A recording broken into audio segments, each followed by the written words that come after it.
नमस्कार दोस्तों। साल 1675 आनंदपुर पंजाब में 9 साल के गोविंद राय पर बड़ी जिम्मेदारी आ पड़ी थी।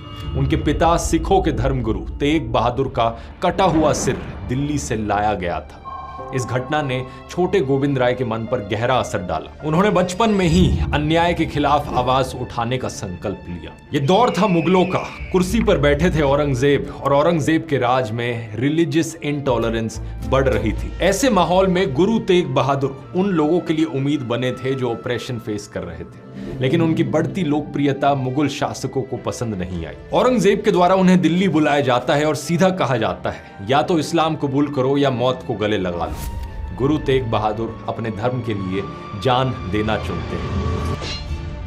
बात क्या है दोस्तों, मुगलों और सिखों के बीच रिश्ते हमेशा से ऐसे नहीं थे। थ्रू आउट द हिस्ट्री उनमें बड़े उतार चढ़ाव देखे गए। सिर्फ कुछ 100 साल पहले ही अकबर के समय म्यूचुअल रिस्पेक्ट की फीलिंग देखने को मिलती थी। उस दौरान में ना सिर्फ अकबर ने सिख गुरुओं को रिस्पेक्ट किया था, बल्कि उन्हें प्रैक्टिकल सपोर्ट भी दिया था। अकबर ने चौथे सिख गुरु रामदास की पत्नी को जमीन ग्रांट की थी और बाद में 5वें सिख गुरु अर्जुन के अनुरोध पर ड्राउट हिट पंजाब के किसानों के लिए टैक्स रिलीफ भी दिए थे। एक समय पर मुगलों की सरकार में किसी ने अकबर को बताया कि गुरु ग्रंथ साहिब में इस्लाम के खिलाफ कुछ लिखा हुआ है। यह सुनकर अकबर ने खुद आकर इसकी जांच की और जब कुछ गलत नहीं मिला तो 91 गोल्ड मोहर्स की डोनेशन भी दी। यहां तक कि अमृतसर के Harmandir Sahib the Golden Temple के लिए जमीन भी अकबर ने ही गिफ्ट करी थी। लेकिन जहांगीर के तख्त पर बैठते ही हवा बदल गई। गुरु अर्जुन देव की बढ़ती लोकप्रियता उनको खटकने लगी थी। कुछ सालों बाद जब औरंगजेब आए तो उनकी कट्टर नीतियों के चलते ये दुश्मनी अपनी चरम सीमा पर पहुंच चुकी थी। गुरु तेग बहादुर की शहादत के बाद अब इन रिलेशंस को सुधारने का कोई स्कोप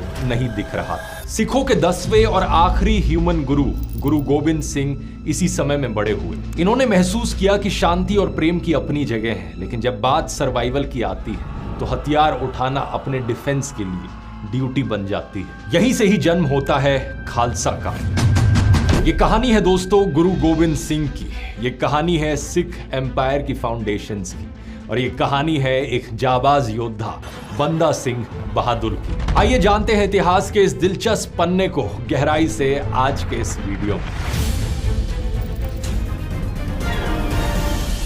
आज का ये वीडियो बड़ा स्पेशल होने वाला है दोस्तों, क्योंकि हमारी टीम ने पहली बार एआई का एक बड़े स्केल पर इस्तेमाल किया है वीडियो में एनिमेशन की क्वालिटी को नेक्स्ट लेवल पर ले जाने के लिए। इसलिए शुरू से लेकर एंड तक जो आप सीन्स देखेंगे इस वीडियो में, ऐसा लगेगा मानो कोई एनिमेशन फिल्म चल रही है। ये सब सिर्फ इसलिए हो पाया क्योंकि एआई की टेक्नोलॉजी आज के दिन इतनी तेजी से इंप्रूव कर रही है। अगर आप भी इसके बारे में सीखना चाहते हैं, कैसे आप एआई का इस्तेमाल कर सकते हैं अपनी जिंदगी में, अपनी प्रोडक्टिविटी, अपने काम, अपनी पढ़ाई की एफिशिएंसी बढ़ाने के लिए, तो आइए ज्वाइन कीजिए मेरी एआई मास्टर क्लासेस। 3 घंटे की लाइव वर्कशॉप में मैं लाइव आकर आपको 25 से ज्यादा एआई टूल सिखाता हूं। इसमें chat GPT, deep seek, mid journey, 11 labs, ढेर सारे एआई इमेज जनरेशन के सॉफ्टवेयर आपको सिखाए जाएंगे। एआई से वीडियो बनाना सिखाया जाएगा, एआई से वेबसाइट बनानी सिखाई जाएगी, एआई से रिसर्च करनी सिखाई जाएगी और यहां तक कि एआई से प्रेजेंटेशंस बनानी भी सिखाई जाएंगी। हजारों लोग जिन्होंने इस वर्कशॉप को पहले ज्वाइन किया था, उनके रिव्यूज आप स्क्रीन पर देख सकते हो। उन्हें ये कितनी यूजफुल लगी थी, और अगर आप ज्वाइन नहीं कर पाए पिछली बार,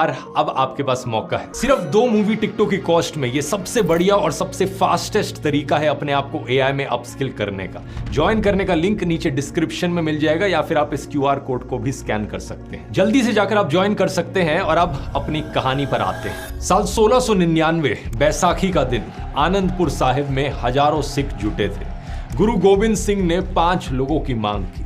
5 ऐसे लोग जो धर्म के लिए जान देने के लिए तैयार हो। भीड़ में मौजूद 5 सिख हिम्मत दिखाते हैं और सामने आते हैं। गुरु उन्हें एक एक करके टेंट में ले गए। टेंट से तलवार चलने की आवाज आई। बाहर खड़े लोगों को लगा कि गुरु उन्हें मार रहे हैं, लेकिन फिर कुछ देर बाद 5 के 5 टेंट से बाहर जिंदा वापस आते हैं। इन्हें पंच प्यारे का टाइटल दिया जाता है। पानी में चीनी घोलकर इन 5 को पिलाई जाती है और इस नए बैप्टिज्म जैसे रिचुअल से जाति पाति के बंधन टूट जाते हैं और सब एक कॉमन प्याले में अमृत छक कर सिंह बन जाते हैं। ये थे खालसा ब्रदरहुड के पहले 5 मेंबर्स। गुरु ने खालसा को 4 नियम दिए। पहला, बाल ना काटना।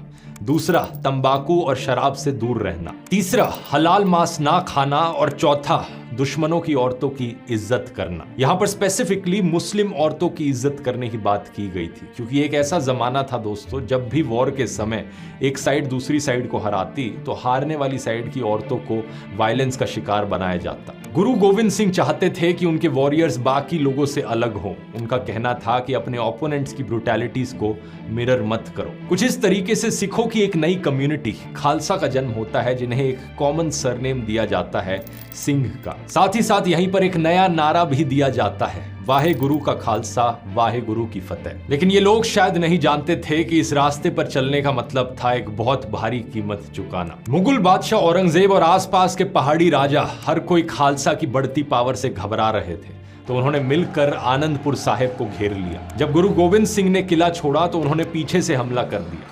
इस अफरा तफरी में गुरु गोविंद सिंह का परिवार बिछड़ गया और चमकौर की लड़ाई में उनके दो बड़े साहिबजादे अजीत सिंह और जुझार सिंह सैकड़ों दुश्मनों से लड़ते हुए शहीद हो गए। उस वक्त गुरुओं के बेटे को साहिबजादे कहा जाता था। ये दोनों एक्चुअली में गुरु गोविंद सिंह के बेटे थे। ये घटना काफी शॉकिंग थी, लेकिन सबसे दर्दनाक घटना सरहिंद में घटी। गुरु गोविंद सिंह के दो और बेटे थे, दो छोटे साहिबजादे, जोरावर सिंह जो 9 साल के थे और फतेह सिंह जो 7 साल के थे। ये धोखे से सरहिंद के नवाब वजीर खान के हवाले कर दिए गए। वजीर खान ने बच्चों को इस्लाम कबूल करने के लिए लालच दिया, धमकाया, लेकिन उन्होंने अपना धर्म नहीं छोड़ा। बार बार कहने के बाद भी जब उन्होंने नहीं सुनी तो वजीर खान ने उनका बड़ी ही बेरहमी से खून कर दिया।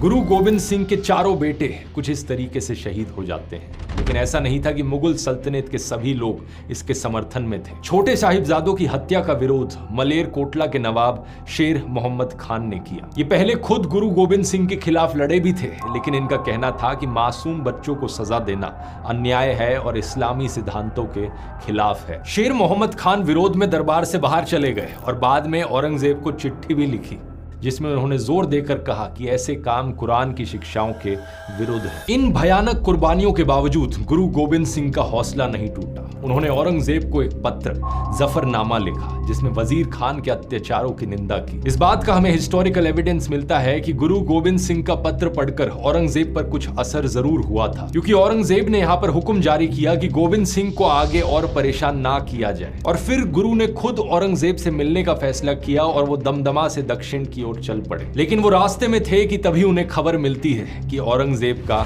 देहांत हो चुका है। औरंगजेब के बाद कुर्सी पर आते हैं शाह आलम एक। गुरु इनसे एक मुलाकात करते हैं, शायद वजीर खान को सजा दिलाने के लिए, लेकिन बात नहीं बनती। फिर गुरु गोविंद सिंह दक्षिण की ओर चलते जाते हैं। ये चलते रहे जब तक ये महाराष्ट्र के नांदेड़ शहर में गोदावरी नदी के किनारे नहीं पहुंच गए। यहाँ पर ये डेरा जमा लेते हैं कुछ महीनों के लिए। अक्टूबर साल 1708 रात के अंधेरे में अचानक से गुरु गोविंद सिंह पर हमला किया जाता है। पता चलता है कि वजीर खान ने कुछ असैसिन्स भेजे हैं इन्हें मारने के लिए। इस हमले में इन पर बहुत गहरे जख्म पड़ते हैं। अपना अंत